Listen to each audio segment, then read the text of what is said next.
What is good, everybody? Welcome back to another episode brought to you by the League FFB. Today, we are here for another Dynasty trade review show. Submissions from our Discord that is free to join. Make sure you guys are in there if you want your Dynasty trades reviewed on our next episode. But I got 10 of them loaded up today that we'll talk through. It would not be a Dynasty trade review show without my co-host MFGD. So let's get him into the building and let's start talking some Dynasty trades.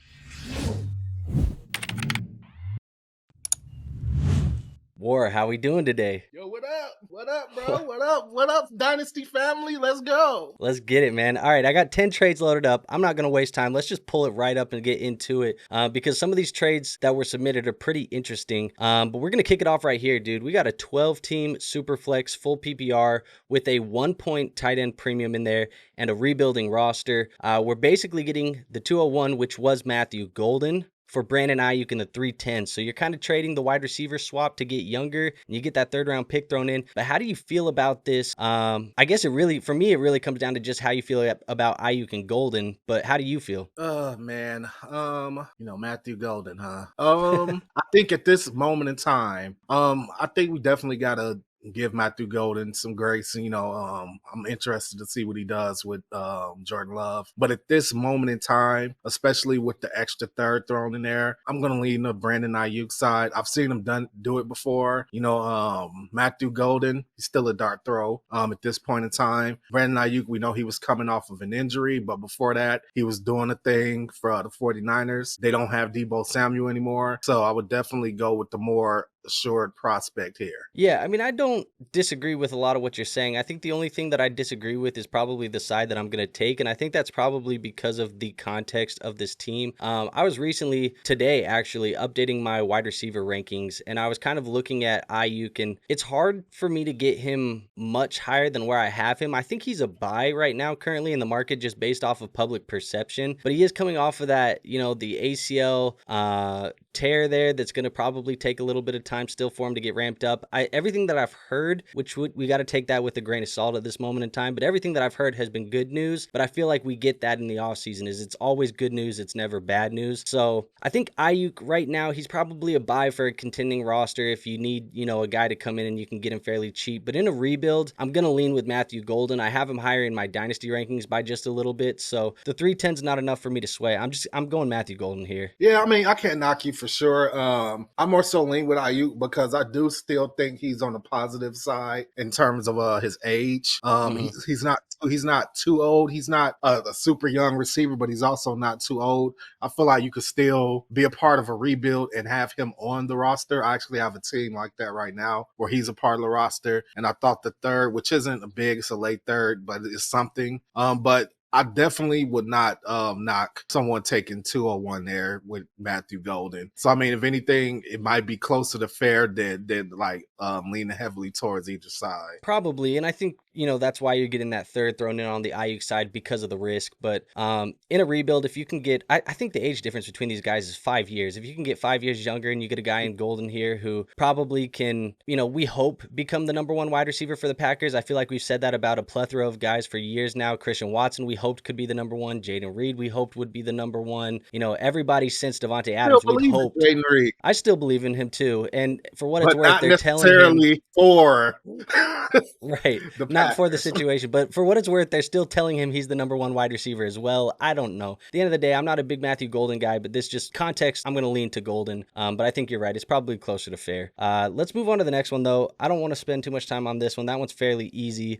We got another one. It's a little bit of a smaller trade, but hey, these trades are kind of fun to talk about at times as well. It's a 12-team super flex, full PPR, and a tight end premium. We got a contending roster this time, and the contender bought Geno Smith, new quarterback for the Las Vegas Raiders, Joe Mixon, and he gave up the 203 and the 303. We do not know who those players turned into. It's just strictly the draft capital, but we can kind of piece who we think is there based off of drafts we've done. Guys probably like Burden, Jaden Higgins, Trey Harris, whoever you think, Caleb Johnson. Those guys are probably all going to be in that range for the 203, and then the 303 is a toss-up, I feel like, in this year's draft. But how do you feel about the vets here on a contending roster?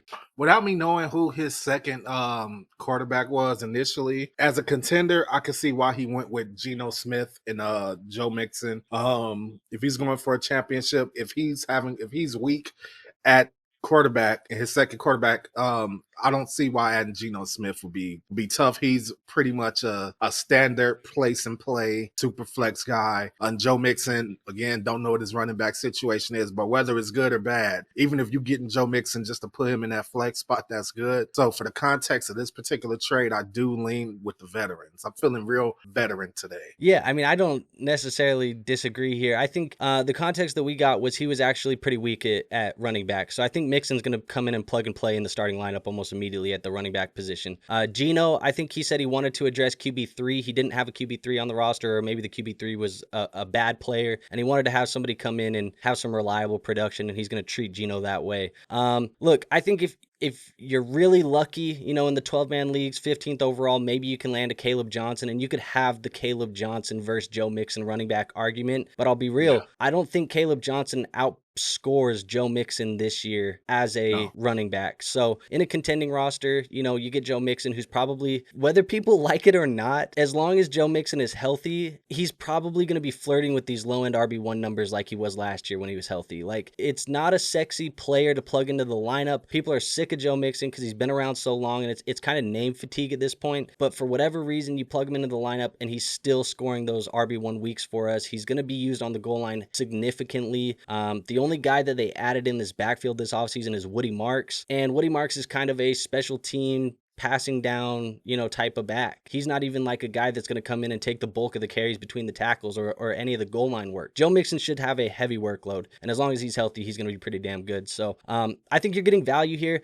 I think that's part of the notes. As he said, it just felt like the value for a contender was too good to pass up, and I agree. I'm going to go with the Mixon and the Smith side based on the context. But that's not a bad haul for somebody trying to sell the older assets either. Yeah, no, it's not. It's not. And even like back to the Caleb Johnson, we don't even know, like, we're hearing things, Warren might even still currently, he might have to overtake Warren in that backfield. So, short thing, especially for a contender, getting the short thing, getting the protection for the QB3, that's definitely a good way to go, but won't knock the draft picks either. For sure. Let's go into the next one. We got a 10-team super flex, full PPR, 0.75 tight end premium and start 11. It's a contending roster, and the contender is selling Jamar Chase. He said he was strong at wide receiver, but he needed running back help, so he tiered down Jamar Chase to go to Brian Thomas Jr., Jonathan Taylor, and the 301 in this year's class. I think in a deal like this one, although the 301 isn't nothing, it feels insignificant in a deal like this when you have names like Chase, Thomas, and Taylor. So really the way that I'm looking at it is, are you willing to give up Chase to get the two studs in Jonathan Taylor and Brian Thomas? Me personally, I feel like this deal isn't that far off, even though I'm anti-trading Jamar Chase at all times. I would have liked to had seen that draft pick be higher. I definitely would have asked for a higher draft pick. I know that much. I think you definitely could have asked for a second, and it wouldn't have been crazy to say, hey, I want an early second this year. Yeah, that's exactly where I am for this type of deal. I just think for me, in a 10-man league, obviously having the studs is a little bit more important. I still think Jonathan Taylor is going to be a superstar, man. Like, at the end of the day, like, I saw some recent rankings from some notable people in the industry lately, and people are seeming to fade Jonathan Taylor right now at this moment in time. And again, that kind of feels like it might be a little bit of name fatigue, just because he's been so good for so long. But let me remind you guys, just a few months back when we were in our fantasy football playoffs, Jonathan Taylor gave us one of the best fantasy football playoff runs that we've seen from a running back in years. He went nuclear in the playoffs. I'm talking like 50-piece games where he was giving us 50 points in a playoff game. Jonathan Taylor was doing that with guys like Joe Flacco and Anthony Richardson at quarterback. I know the situation hasn't upgraded. My point for that being is he was doing it with Joe Flacco and Anthony Richardson, so he should still probably be able to do it again this year. Now, the offensive line did take a little bit of a hit. Will Fries obviously signed with the Minnesota Vikings. Ryan Kelly signs with the Minnesota Vikings, so there is going to be some pieces there missing from the offensive line. I still think Jonathan Taylor, high-end RB1 is the ceiling. Low-end RB1, maybe high-end RB2 is the floor for a guy like Jonathan Taylor, and I think Brian Thomas is still going to be the number one. I know there is a cult following for guys like Travis Hunter right now in the Dynasty community. Brian Thomas Jr., in my opinion, is the best wide receiver in that room. I just view him as the better wide receiver, and I'm okay with this tear down if you need the running back help. However, I'm never going to suggest trading Jamar Chase, but this makes sense. Yeah, that's trading Jamar Chase, Justin Jefferson, Malik Nabers at this point. Just never seems like. But BTJ is not that far behind that group, in my opinion, as far as value. Yeah. But just to touch quickly on Taylor, yeah, Andrew, I'm not sure. It seems like people have been fading him for a little while. I mean, if he's a buy right now, I'd buy him. Like, I'm definitely thinking about trying to take a shot at him in one of my leagues. Yeah, man, I don't know what the deal with the Taylor thing is, man. Like, it was a point in time where he was considered the bona fide, like, young running back asset to have. So I don't know if it's because of the new blood that's coming to the league or what, but don't sleep on Taylor. A little bit of that. I think people got a little bit annoyed with some of the injuries. He did get injured, I think, in back-to-back seasons there where he had the ankle injury and I think it was the ankle injury, right? It was high ankle. Can't remember, but he did get banged up. And then also, I think just the fact that maybe people are mad that he's a little bit older and don't like the idea that he's a little bit older. We got some younger guys. But at the end of the day, like, very few running backs come in, play well like that, put up those RB1 numbers, and then get a payday from their team to be on that second contract. And Jonathan Taylor got the payday to be the guy. So whether people like it or not, he's tied to Indianapolis, and they want him to be the running back. And he's proven that he can be the running back there. So I like him, and I think that's a sneaky upgrade.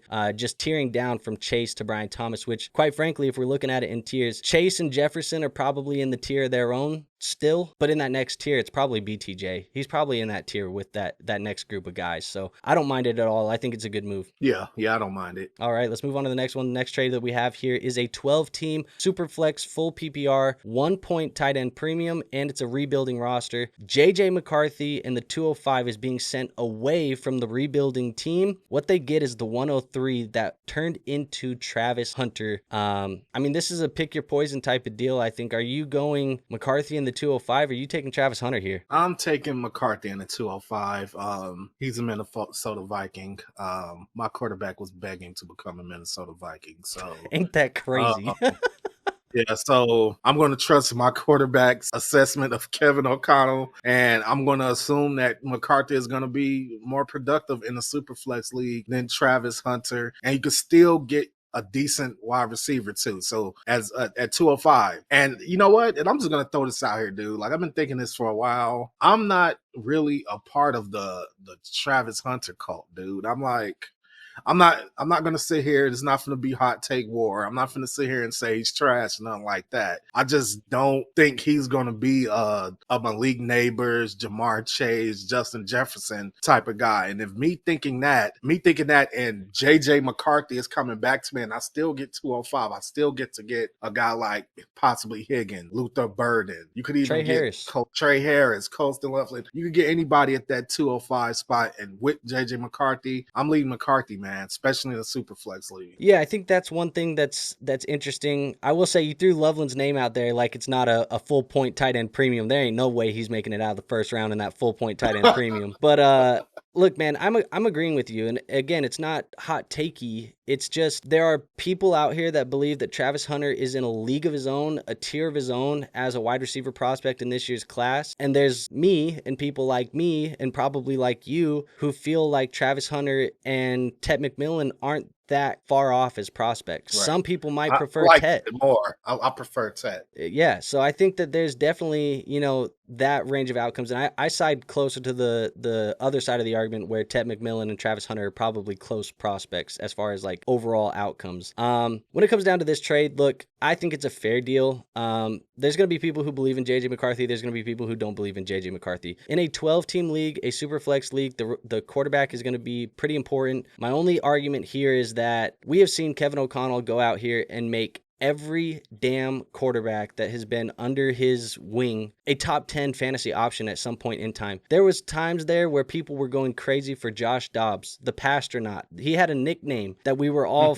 flaunting around because he was out there going crazy for fantasy football teams. I know you remember it. People were streaming him. People were trading for Josh Dobbs because they thought he could be the quarterback of the future. It's insane what was happening. And then Sam Darnold, the resurgence last year. You're telling me JJ McCarthy isn't going to come in? I believe a more talented player year at the bare minimum than all of those guys. Just well-rounded, really good kid. I think he's going to be really spectacular in this offense, and Kevin O'Connell has chosen him to be the franchise guy. If anybody, we just touched on it, Caleb Williams and all these other quarterbacks, Aaron Rodgers is out here sending love letters trying to get onto the Kevin O'Connell train. Everybody's trying to play for Kevin O'Connell, and he says, I don't want any of you guys. I want JJ McCarthy. That's who I want. That should tell you everything that you probably need to know about this kid, and he's probably going to be pretty damn good. So in a super flex, I'm going to lean with the quarterback. I definitely believe in a trade market right now, you might be able to get more for the 103, but I just put out a poll there yesterday or on Wednesday of this week, and it was pick one quarterback to add to your Dynasty Fantasy Football roster moving forward. The poll was JJ McCarthy, Cam Ward, who is widely regarded as like a 103, 104 type of pick in this year's draft, and Michael Penix Jr. And it was overwhelmingly in favor of JJ McCarthy.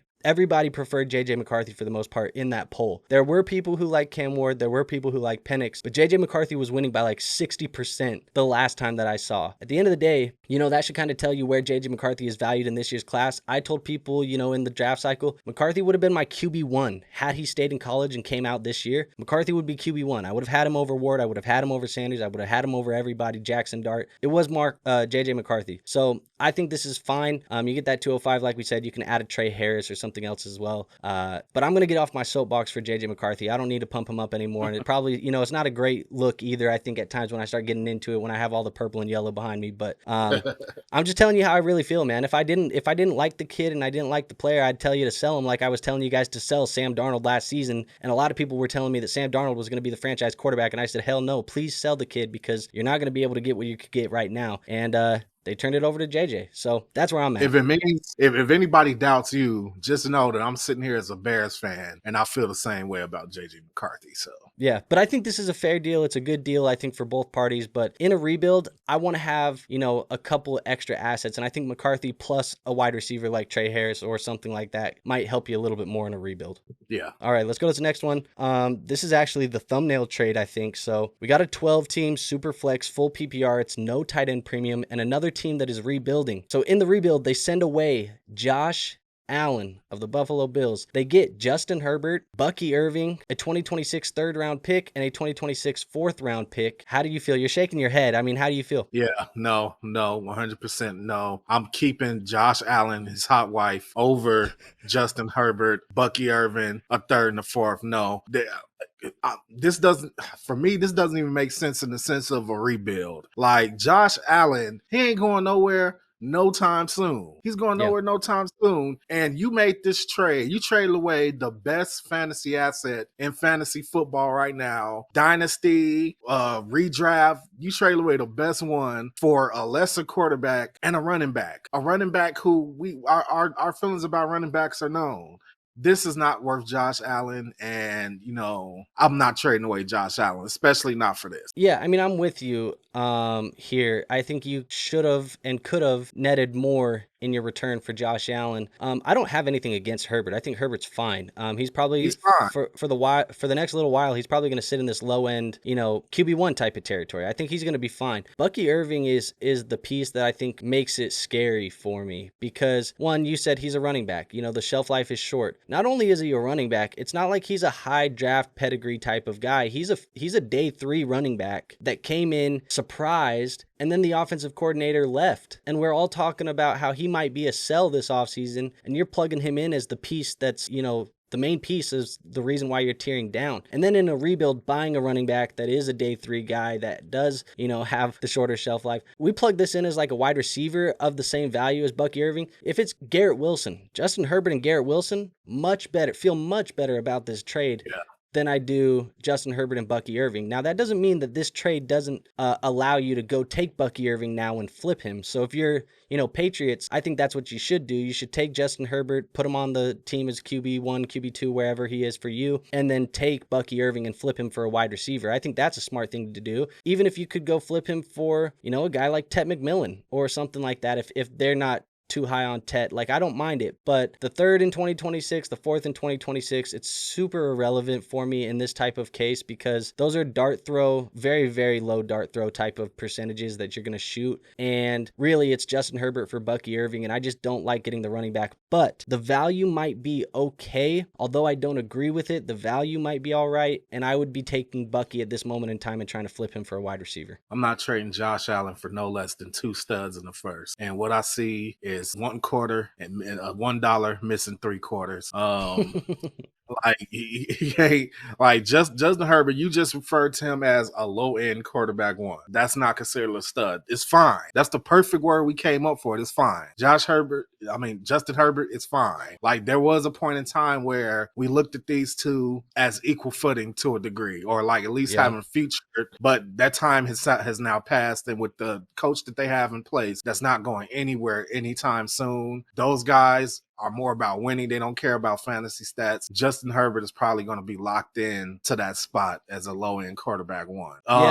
And people are going to make the argument like, hey, they added Trey Harris, but yeah, they also added Amarion Hampton and Najee Harris. So they want to run. Exactly. And Josh Allen is an S-tier fantasy asset. You're getting back Bucky Irving, who's 3 or 4 fumbles away from going back to split carries. I mean, really, can we even say that he's not splitting carries now? Like, well, I think that's the thing is, like, I do believe he's still in a timeshare. People believe that Rachaad White, or people act like Rachaad White doesn't exist. I still think Rachaad White is going to be involved. However, it's Bucky's backfield. I think we saw the transition where Bucky is the 1A and Rachaad is kind of the change of pace 1B. However, he's still going to be involved, in my opinion. And I don't know, man. I just think Bucky, we've been saying it all offseason, and he has, again, we talked about the Travis Hunter cult following. Bucky Irving has probably the biggest cult following in fantasy at the moment. And I think he's overvalued, and we've been saying that he's overvalued for months now. But his dynasty value is starting to come down a little bit on Keep Trade Cut, but it's still maybe a little high at the moment. We'll see. But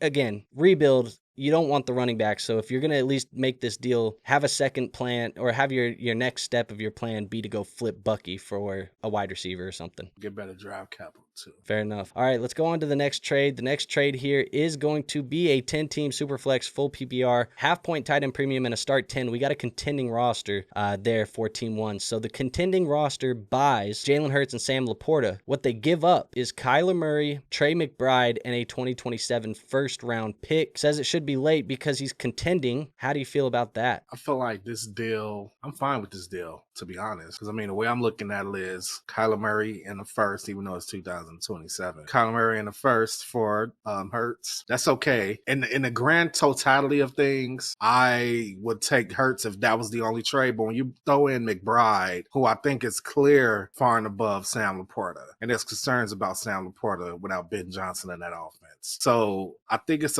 a pretty fair trade. Yeah, I don't have anything like, I don't lean one way strongly over the other. However, if this was my inbox, I wouldn't mind having this Kyler Murray, Trey McBride in the 27 first side of this deal. I think there's probably more value there. Again, another veteran that we've talked up on this channel, but a vet that a lot of people just want to get rid of, Kyler Murray. Whether you guys like it or not, when he's healthy, when he's on the football field, he's still producing these low-end QB1 numbers. Last year's fantasy points per game, he was up there as a top 10, top 12 type of guy. And Jalen Hurts has been a very, very good. Obviously, he's been like a top 4, top 5 type of guy for fantasy football. But I'm with you where I believe that Trey McBride at this point in time in a tight end premium league that's going to reward receptions, I think he's in a different tier than Laporta. And that 2027 first, although it is late or projected to be late, who's to say that you can't have an injury and you can't have this happen? And then by the time the 2027 rolls around, it's mid or early. That's 2 years away. A lot can happen in 2 years in Dynasty. And that's the draft class where I can maybe take a shot at Arch Manning, Jeremiah Smith, Ryan Williams. Lots of very, very, very intriguing prospects at the college level right now. I think the argument could be that you might come out winning on the Kyler Murray and the Trey McBride side. However, Jalen Hurts is a difference maker.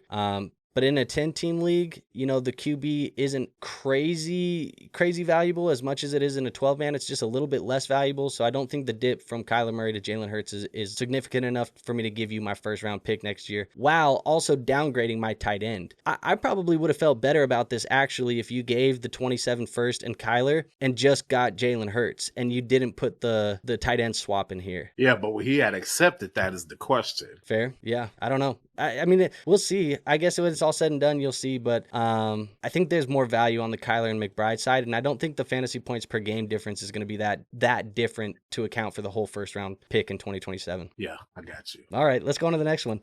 We got Ja'Marr Chase again in a 10-team, 2-quarterback, full PPR, half-point tight end premium, and a start 11 type of format. You get Ja'Marr Chase now instead of the last one he was being traded away. Now we're getting Ja'Marr Chase, but we had to give up Jaxson, Smith-Njigba, Jordan Addison, Michael Penix, and a 2026 second-round pick. That's a lot of names, on the other side. Are you doing that, or which side do you want here? Taking Ja'Marr Chase. The other deal made a lot more sense. What was it? Taylor. You're getting Taylor and BTJ. Taylor and BTJ. Okay. I think we can agree that BTJ is a better wide receiver prospect than JSN and Addison, right? Well, that's pretty simple. I would put him above those guys for sure. I'd look at it as you're getting the S-tier bona fide number one receiver, and you're collecting probably high-end wide receiver 2, low-end wide receiver 1s, Michael Penix in the second. I'm going with Chase. Yeah, I mean, in a 10-team league, you can probably consolidate that depth a little bit better. I mean, this is it's no slouch of a trade offer. I mean, getting the young guys of JSN, Addison, and Penix, that's probably intriguing, especially if the other team is rebuilding. And maybe this kind of, to me, feels like one of those trade calculator deals where you plug all the names in and it tells you it's, favoring the JSN and the Addison side because there's so much name value on that side. But I think at the end of the day, Ja'Marr Chase is the best player in the deal. You got to lean with the best player in the deal most of the time, unless you're getting an offer that blows you away. And although I like some of these names, JSN, Addison, I think even Penix to an extent, although I've been, a little bit lower than the community on him, it feels like I'm getting a lot of meh options in a 10-team league for a option that's going to literally win me weeks multiple times a year. Yeah, I am in the same boat with you, sir. I think Ja'Marr Chase, these guys like Josh Allen, Ja'Marr Chase, they're not guys that you have to, those are trades where you have to feel comfortable going to sleep at night after you make the trade. Like, you got to have a haul. You got to feel secured in the current fantasy season and future fantasy seasons. And while JSN, Addison, Payne are all assets I would love to have on my team, I would lose more sleep giving up Ja'Marr Chase. And not have him on roster. It would be different if Ja'Marr Chase was like 28, 29, and, I got this. It will be a big difference, but you're trading away a young asset, getting back younger assets, but they're lesser assets. So yeah, I think really the way that I look at it is like you're getting replaceable level. Not that Jordan Addison and JSN are bad players. Don't hear what I'm not saying, folks, but their production that they are going to give your roster can be replaceable. Last offseason, if you would have went and bought Terry McLaurin outscored, a couple of these guys that we're talking about. He outscored Addison. If you would have gotten a guy like Jacoby Myers, who people don't even want Jacoby Myers on their team, but every year he's scoring 14, 15 fantasy points per game because he's just getting a ton of receptions. Replaceable level talent. You cannot find guys that easily like Ja'Marr Chase who can go out and give you an average of 23. He had 23 something fantasy points per game last year. That doesn't even come around. Justin Jefferson wasn't doing that last year. Guys like Amon-Ra St. Brown, CeeDee Lamb, Malik Nabers weren't doing that last year. And these are players that you have to give an arm and a leg to get onto your roster. And not that Ja'Marr Chase is going to do that every single year. Obviously, this is the best year of his career from a statistical standpoint. However, you cannot replace that level of production that easily as you can replace a guy like JSN or replace a guy like Jordan Addison, or hell, replace a guy like Michael Penix. Because if you told me that this year, guys like Russell Wilson, who people don't even want on the rosters, was going to score the same amount of points as Michael Penix, I wouldn't be shocked. I think it would be in the range of outcomes. So these players that you're getting are replacement level assets. Although they're young, intriguing, fancy names because they've been in draft classes over the last couple of years, there's one player who's not replaceable in this deal. It's Ja'Marr Chase. 1,000%, man. You gotta keep your studs, man. You gotta keep your studs unless you get an offer you can't refuse. Yeah, it's the Godfather offer. I need the Godfather offer. But Yeah, let's go on to this next trade, man. I think we only got a couple left. We got a 12-team Superflex half PPR, no tight end premium. JSN and Saquon Barkley being acquired for Malik Nabers, Trey Harris, and a package of 2026 third-round picks, 2 of those being included. Where are you at here? Whenever I see Saquon in the deal, it's always a tough deal for me to judge because he conflicts with my running back theory. Is that just because of how good last year was? Yes, because I can tell you now, if this time last year, it would have been I can't say that because Malik Nabers hadn't played it down at that point. But let's just, for the sake of argument, last year I would have just slammed the button like Nabers. And you know what? Right. I'm going to do it again. But I'm not slamming the button. I'm just going to gently press the button because I don't feel 100% comfortable moving Saquon Barkley. But what I do know is that I like Malik Nabers more as an asset than Saquon Barkley and JSN. If I had to make a change, I definitely would have wanted something more than a couple of thirds, but Malik Nabers, the enticing ability to get Malik Nabers will be my driving force here. Yeah, I mean, ideally you can package Harris in those thirds and get something better, but at the end of the day, I'm with you. Best player in the deal, Malik Nabers, the most valuable from a dynasty lens, Malik Nabers. And to be honest, whether people, again, I think there's this stench of Russell Wilson, but I think there's upgraded quarterback play in New York this year, whether that be Russell Wilson, whether it go over to Jameis Winston, and by God, if it goes to Jameis Winston this year, you know what he does to wide receivers for fantasy. It's a gold mine if Jameis Winston touches the football. And then if it's not, they go to Jaxson Dart, who I think is as talented as any quarterback in this class. There's going to be people that are very upset that I say that, but I think Jaxson Dart is as talented as anybody in this class. Cam Ward is a solid quarterback. People like Shedeur Sanders, fine. I think Jaxson Dart's as good as any of them, and I think he's got in a situation where if you were to say Cam Ward's situation with the Titans or Jaxson Dart's situations with the Giants, I'd argue that Dable and Malik Nabers is a better situation than what Cam Ward is in. Now, don't hear what I'm not saying. Not saying take Jaxson Dart over Cam Ward. However, I'm just making the argument for Malik Nabers to take that next step up in year 2. If he does, I think he's one of the few players, very few players, that has the ability to enter the Jamar Chase, Justin Jefferson tier. And when he gets into that tier, if he gets into that tier, forget about it. If he gets there and you believe he gets there, you're taking him for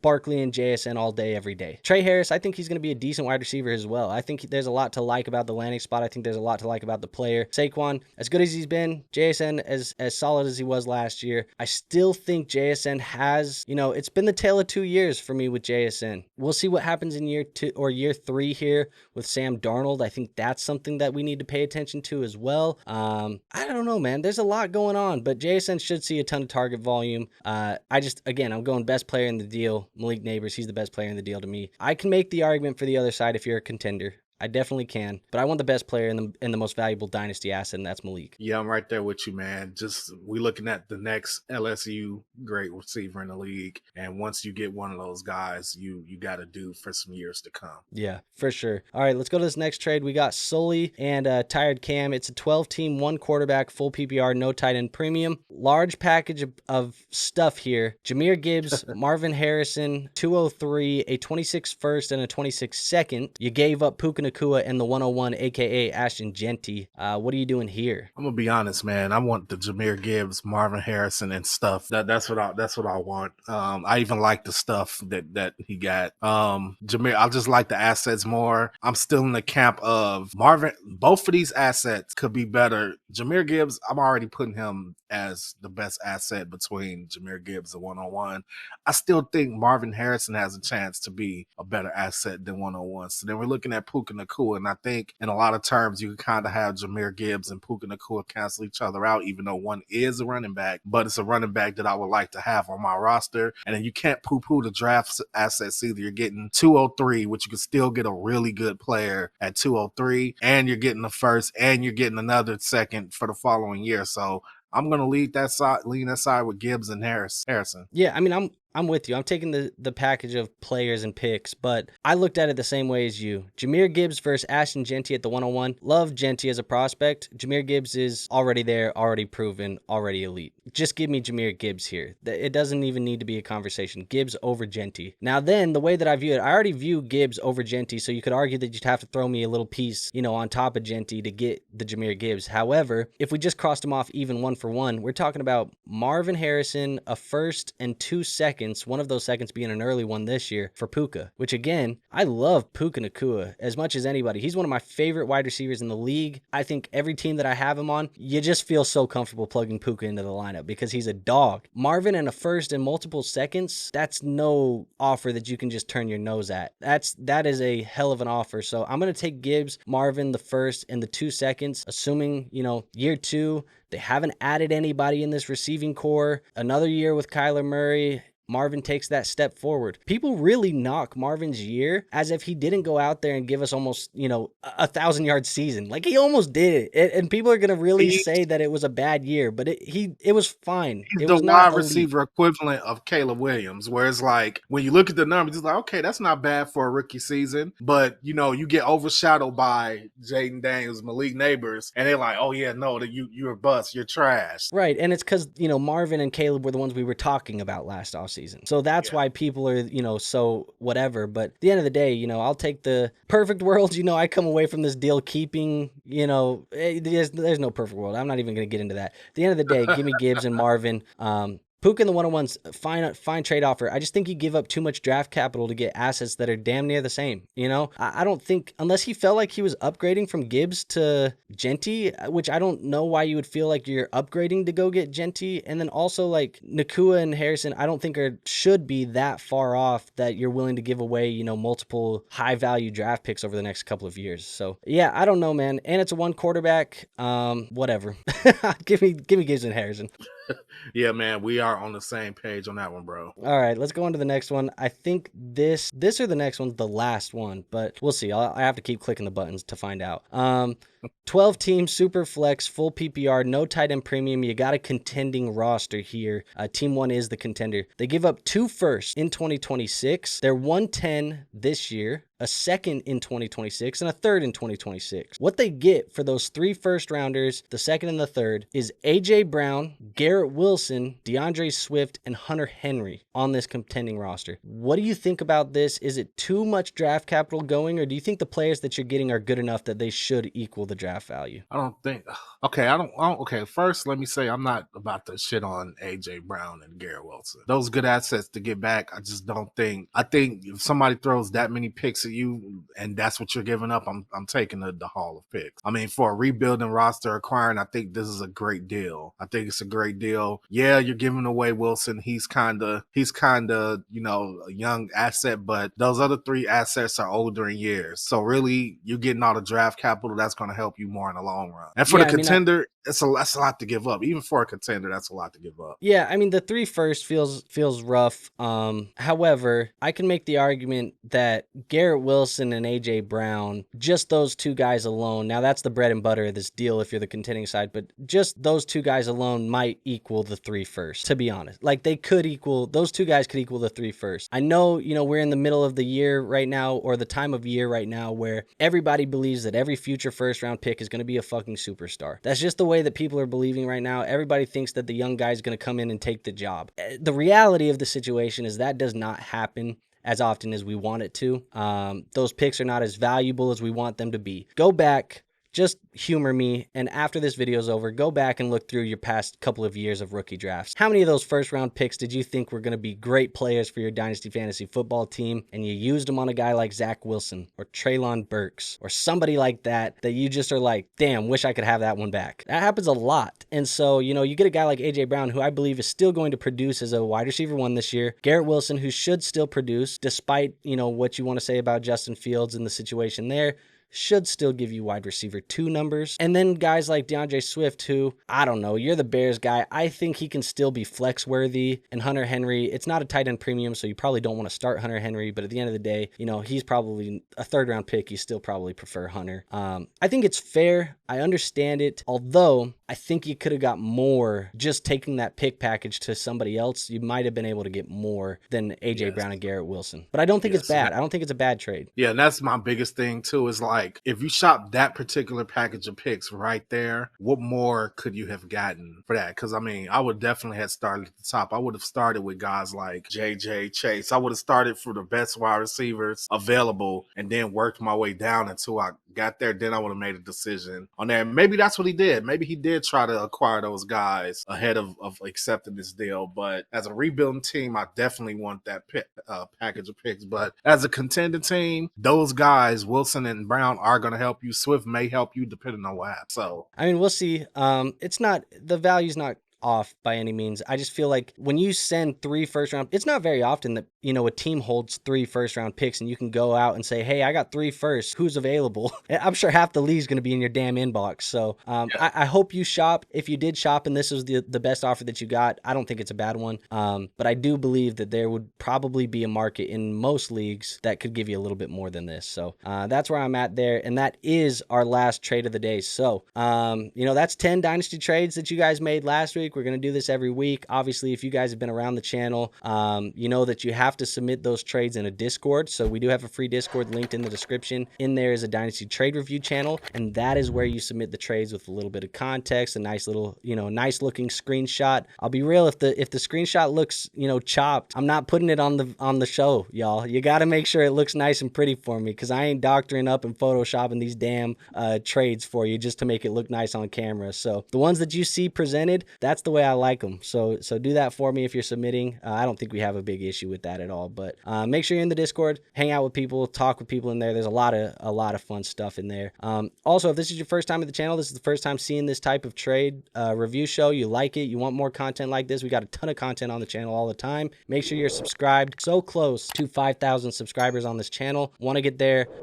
I keep saying ideally by the end of the month. I think we can do it. Just go hit that subscribe button if you haven't already. And if you like today's content, hit the like button. You want to support the show, hit the like button. You found something informative, entertaining, actionable, all that good stuff, hit the like button. Best way to support us. Or if they want some additional content from you, where can they find you at? I'll tell you guys in 1 second where you can find me if you want some additional content. But let me tell you this too. I'm going to get with Andrew off camera, and I'm really gonna make a concerted effort, guys, to get this Discord thing going. I'm gonna try to hop in the Discord. I'm gonna even see if I could make an area in the Discord or something where you guys could write me your fantasy questions, and I'll answer them right then and there, because I'm all over the place. So that'll be the specific place where I can answer any fantasy questions. But I have one little request. If you ask me a fantasy question directly, at least take a trip on over to Crimson Mass Pro Wrestling on YouTube, where you can find pro wrestling content.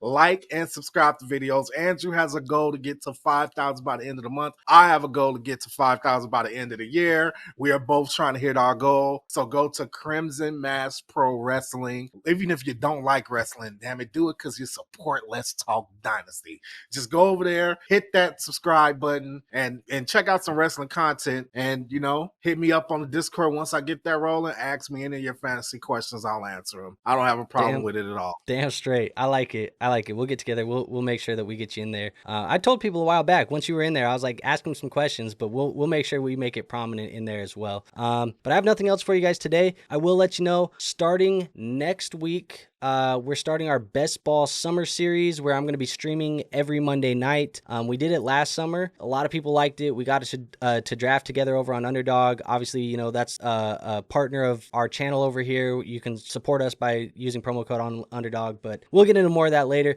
I'm starting that on Monday night, so if you want to come hang out with me on a stream, Monday night, 8 p.m. Eastern time, I'll be there for Best Ball Summer, Episode 1, our first draft for Best Ball Mania 5, or Mania 6. We're at 6 Best Ball Manias now. It's like 15 million, maybe more than that this year in prizes. Come draft with me, come hang out, and we'll draft some best ball teams. But nothing else for you guys today.